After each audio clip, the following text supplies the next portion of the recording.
이 소국이라고 하기엔 땅이 너무 넓고 대국이라고 하기에는 속이 너무 좁은 국가가 있습니다. 그 나라 이름을 콕 집어 부르고 싶지만 입에 담는 순간 온갖 페널티를 받는 이곳은 대한민국이죠. 구글 코리아의 우파 유튜버 탄압이 얼마나 심각한지는 이전 영상에서 확인하셨을 겁니다. 오늘 톱합을 그 국가와 특정 정당의 이름은 최대한 입에 담지 않을 테니 양해 부탁드릴게요. 이 적성국에는 창피한 역사가 수두룩한데요. 사상과 표현의 자유를 억압한다고 자국이 쌓아올린 학문과 지식의 금자탑을 제 손으로 부숴버린 분석행위와 문화대혁명, 망할 놈의 완짜이나 정책 때문에 강제합병당한 티베트와 홍콩, 그리고 위기의 대만, 자매품으로 우리 한민족의 역사마저 흡수하려고 역사 왜곡을 일삼는 동북공정, 부패척결, 언론자유, 민주적 개혁 등을 요구하는 10만 명의 시민을 땅크로 밀어붙여 수천 명의 사상자를 낸 천안문 사태, 흑사병과 사스를 뒤이어 우한폐렴이란 최악의 전염병을 흩뿌려 자국은 물론 전 세계에 극심한 민폐짓을 해놓고도 사과는커녕 코로나로 명의 변경이나 하는 뻔뻔함까지. 이번 영상의 주제를 소개합니다. 문화대혁명의 선봉장을 맡은 홍위병과 자유민주주의 체제 수호의 신흥 세력인 애국청년에 관한 이야기입니다. 이틀 전 교대역 윤호개인 집회를 취재하면서 느낀 바가 컸습니다. 자유대학이 안정권 대표님의 대폭적인 지원을 등에 업고 막강한 화력을 뽐내고 있는데요. 이 영상은 자유대학뿐만 아니라 애국청년 전체를 놓고 이야기하는 것이니 감안하여 시청해주시면 고맙겠습니다. 이제 시작할게요.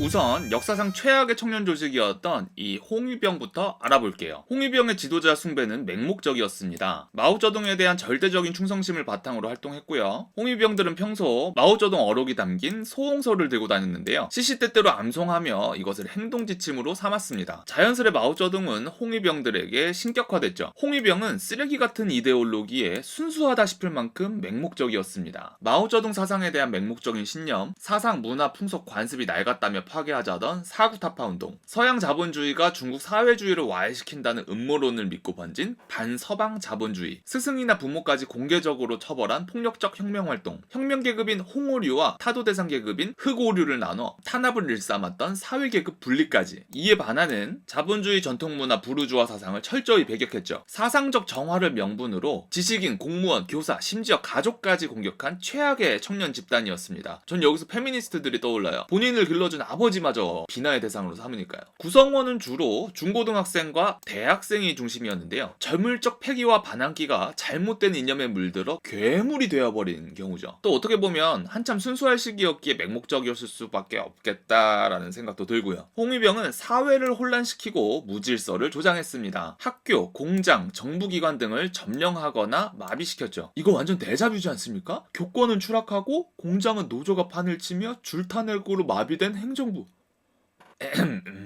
메소포타미아의 수메르 점토판, 이집트의 피라미드 내벽, 고대 그리스의 철학자 소크라테스까지 공통적으로 남긴 어록이 있습니다. 요즘 것들은 버르장머리가 없다. 이 홍위병들에게 아래는 있어도 위는 없었죠.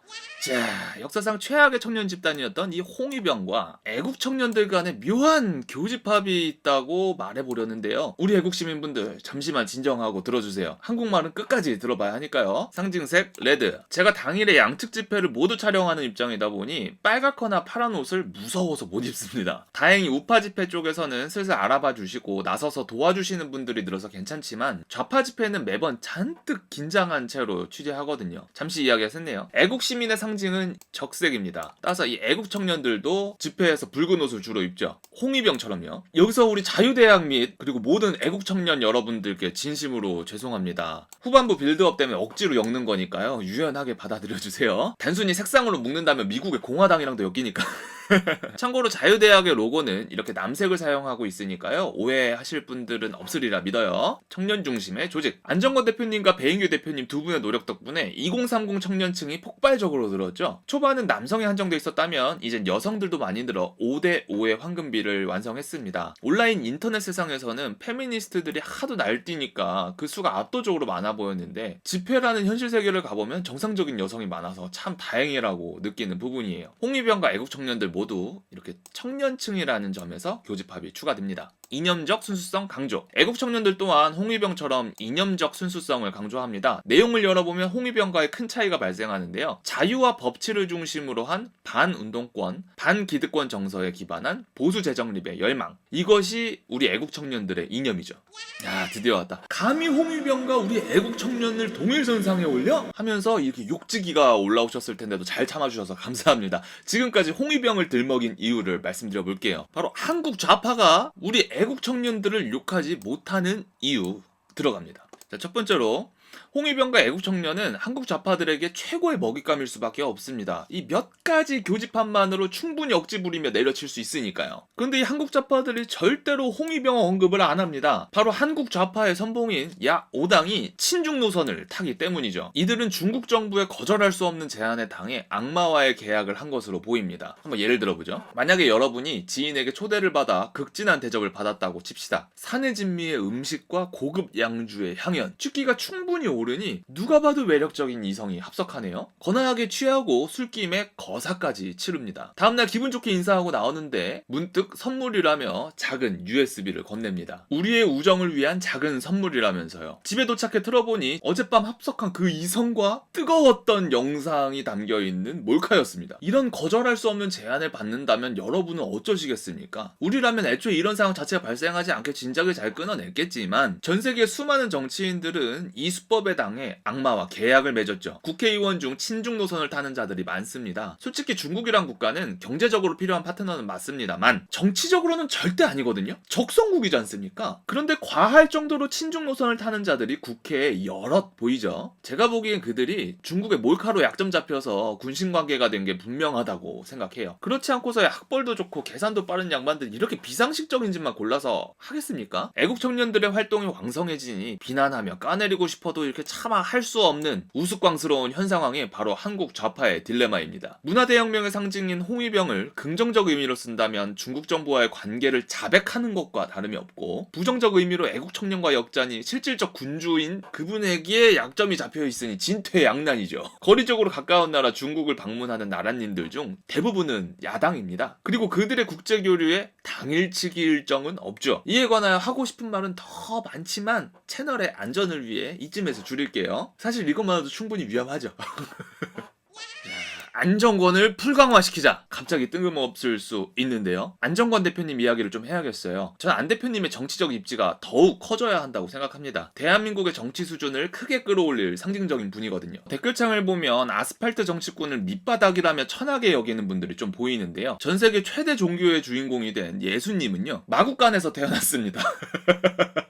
밑바닥부터 치고 위로 올라가는 게 전 진정한 영웅이라고 보거든요. 그런 면에서 안정권 대표님은 아스팔트의 대장입니다. 이 업을 무려 9년 넘게 이어오셨다고 들었는데요. 9년이면 강산이 90% 정도 바뀌었을 정도로 오랜 세월입니다. 안 대표님이 입이 거칠어서 그렇지 가만히 그 내용을 듣고 있으면 아스팔트 9년 짬바에서 풍기는 대단한 통찰력과 깊은 사려심을 금방 느낄 수 있는 리더예요. 인재 크리에이터, 신남성연대 배인규 대표님을 키운 것도 안정권 대표님이고, 미래를 책임져줄 새싹들이 대거 포진된 자유대학도 안정권 대표님이 적극적으로 지원하고 있습니다. 유튜브 크리에이터 겸 인재 크리에이터라고 할 수 있겠죠. 현장 취재를 마치고 집에서 영상을 편집하면서 쉬는 시간마다 안정권 대표님의 라이브 채널을 챙겨봅니다. 직원들과 소통할 때 집회 관련 노하우를 엄청 풀으시는데요. 생방송이다 보니 모든 내용이 시청자들에게 오픈되는데도 별로 개의치 않아 하시더라고요. 제가 안정권 대표님의 모든 영상을 챙겨보지는 않지만 그 몇 번 본 내용으로 배워서 직접 현장에 활용한 것들이 꽤 됩니다. 아마 저처럼 느끼는 분들이 각계각층에 많으시리라 굳게 믿어요. 제가 안정권 대표님에 관하여 개인적으로 바라는 것들이 몇 가지 있는데요. 첫 번째로 우리 국민들과 개인 방송인들이 지속적으로 안정권 대표님을 백업해야 한다라고 생각합니다. 제가 집회 현장을 다닌 지 갓 2개월밖에 안 된 응애인데요. 이 응애 눈에도 안 대표님이 귀한 게 보입니다. 우리 애국 시민들이 자유란 가치를 회복하려고 안간힘을 쓰고 있잖아요. 안 대표님은 우리의 힘을 언제, 어디에, 어떻게, 얼만큼 써야 하는지를 너무 잘 알고 능숙하게 유도해 주시더라고요. 결과적으로 안 대표님의 집회는 항상 에너지가 폭발적이라는 느낌을 강하게 받았어요. 안 대표님의 모든 행보에 더 큰 힘이 실릴 수 있도록 우리 애국 시민들이 적극적으로 지원해 주시기를 바랍니다. 조금만 알아보면 정말 사명감으로 하시는 분이라는 걸 느껴서 만약에 도저히 응원은 못하겠다 그러면 욕이라도 하지 말아주시면 좋겠어요.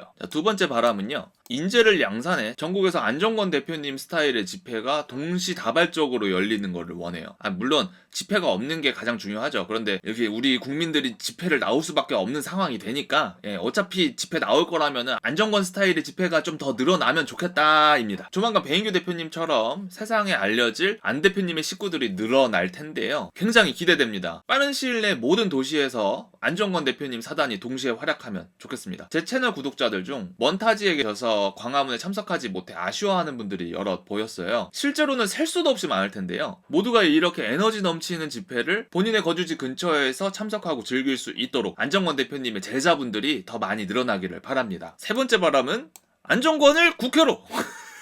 대표님은 어떻게 생각하실지 모르겠는데요. 우리 국민들에게는 국회 배지를 달고 정치인들과 야차를 맞짱을 떠주실 분이 필요합니다. 과거 문재인 정부의 좌파에서는 이재명 의원이 그랬죠. 그는 그 정치욕 때문에 대권 후보까지 올랐지만 안 대표님은 초심을 잃지 않고 국민을 위해 국회를 패주실 유일한 분이라고 생각합니다. 부패한 국내 정치판을 뒤흔들 국회 호걸이 되어주시길 바라요. 안 대표님은 보수 청년층의 지지도가 높고 유명 정치인들이 눈여겨보는 인물입니다. 자금만 넉넉하다면 충분히 가능성이 있을 것으로 보여요. 제 네 번째 바람은 안정권 대표님을 국회로 보내서 구글 코리아를 패는 거예요. 개인 언론의 자유를 보장하는 거죠. 가제는 개편이라고 안정권 대표님도 개인 방송인이시잖아요. 그러니까 우리 마음 더 잘해주지 않겠습니까? 사실 이 구글 코리아의 우파 유튜버 탄압은 아주 오래된 일이었습니다. 그동안 공론화의 실패에 묻혔던 것 뿐이죠. 비상기업령 이후 개몽된 애국시민이 이렇게 기하급수적으로 늘어난 원인은 바로 우파 유튜버들의 고군분투 덕이었습니다. 저를 포함해 수많은 우파 유튜버들이 이 부정 알고리즘을 인식하고 있는데요. 크리에이터들이 구글 코리아에 백날 첫날 난리 쳐봤자 유튜브 노출 줄이면 그만입니다. 노출 줄이면 그냥 죽어요. 최소한 국회 배지 정도는 다르신 분이 나서야 이 기울어진 운동장의 각도를 조금이라도 회복할 수 있습니다. 구글 코리아의 전략기획본부장님은 문재인 전 대통령을 좋아하시는 것 같은데 문통의 취임사가 기회는 평등하고 과정은 공정하며 결과는 정의로울 것입니다. 허허허 였습니다. 왜 더불어 모습만 일삼으시는지 모르겠습니다. 전략기획본부장님. 아무튼 우리 크리에이터들이 개인 언론의 자유를 보장받으려면 안정권 대표님을 국회로 모셔야 합니다. 참전 유공자 어르신들께 지급되는 참전 명예수당이 월 45만원밖에 안 된다고 합니다. 최소 200만원은 드려야죠. 먹고 사는데 아무 지장 없으시게. 저를 포함한 애국 유튜버들은 노출 급감으로 조회수가 90%나 하락해서 수익이 10분의 1로 떨어졌죠. 어떻게 애국이란 단어만 묻으면 진짜 눈에 불을 켜고 탄압을 하는지. 안정권 대표님이 창당해주시면 좋겠어요. 근데 그 창당하는 과정이 엄청나게 빡세요. 진짜 말도 안 됩니다. 돈도 수억 깨지고 전국 각지에서 100명씩 뭐 도와줘야 되고 말도 안 해요. 진짜 그냥 안정권 대표님 일단 국회로 넣어서 더 유명하게 해드린 다음에 안정권 대표님이 창당하세요. 난 그게 가장 아름다울 것 같아. 아무튼 우리 안정권 대표님 화이팅입니다. 화이팅! 지난 영상은 현장 취재였어서 멘트 없이 후원자 목록만 띄웠는데요. 후원해주신 분들 섭섭하실 겁니다. 그런데 저 또한 섭섭했습니다. 무릇 감사 인사는 제대로 해야 맞죠? 이번엔 녹화 촬영이라 제가 멘트 칠 체력이 남아 있습니다. 제대로 감사의 인사를 전합니다. 정신없이 영상을 편집하다 보면 시간이 아예 삭제가 됩니다. 시계를 볼 때마다 적게는 1시간에서 2시간씩 지나 있거든요. 피곤해서 잠깐 쉴 때마다 핸드폰을 켜보면 은행 어플에서 여러분이 후원해주셨다고 알림이 떠있더라고요. 그걸 본 순간 갑자기 피로감은 사라지고 에너지가 막 용솟을 칩니다. 정말로. 직장인 시절에 월급날 계좌에 그 급여 찍히는 느낌과는 급이 달라요. 급이. 제 유튜브 채널이 노출이 꽉 막혀서 어떻게 이렇게 막 찾고 시청해 주신 것만도 감사한데요. 제 영상을 보다가 저기에 적혀있는 그 계좌번호를 받아 적으시고 은행 어플을 껴서 송금해 주셨을 여러분의 모습을 떠올리거든요. 그 왜 여자들이 남자한테 꽃 받고 싶어하는 이유가 그 꽃 자체도 좋아하는데 이 남자가 그 꽃집에서 꽃을 사려고 서성서성 있는 거 상상하면서 그렇게 좋다면서요. 그런 게 이런 걸까 싶어요. 아무튼 저는 분명히 여러분께 1원만 요청을 했는데 막 수십, 수백, 수천, 수만 배의 마음을 보내주신 여러분들께 무시한 감동을 받고 있어요. 정말 감사하고 죄송합니다. 사실 여러분이 후원해주실 일이 절대 아니잖아요. 제가 구글에 정당히 지급받아야 할 건데 현실이 좀 야속하네요. 후원자 여러분께서 보내주신 응원의 마음들 정말 소중히 여깁니다. 앞으로도 취재 영상은 후원자 목록만 띄우고 추가 영상에서 감사 인사를 제대로 드리겠습니다. 제가 사전에 말씀드렸다면 더 좋았을 텐데 죄송해요. 오늘의 영상 마치겠습니다. 시청해주셔서 대단히 감사합니다.